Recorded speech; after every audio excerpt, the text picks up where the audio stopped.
जनतेसाठी कुणाशी भेटणारा आपला चॅनल सत्यमुख।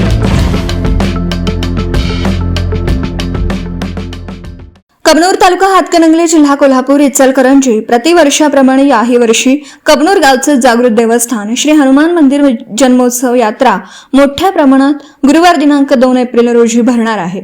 सर्व भाविकांनी जन्मकाळावेळी मोठ्या संख्येने उपस्थित राहावं। तसेच श्री स्वकुळ साळी समाज कबनूर यांच्या सहयोगाने श्री हनुमानास मानाचे गंधगुलाल अर्पण सोहळा सकाळी 9:45 होणार आहे।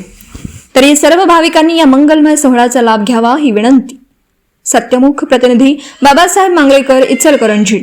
जनतेसाठी कुणाशीही भेटणारा आपला सत्यमुख। लाईक करा, शेअर करा आणि बेल आयकॉन ऑन करा। मित्रांनो, विसरू नका।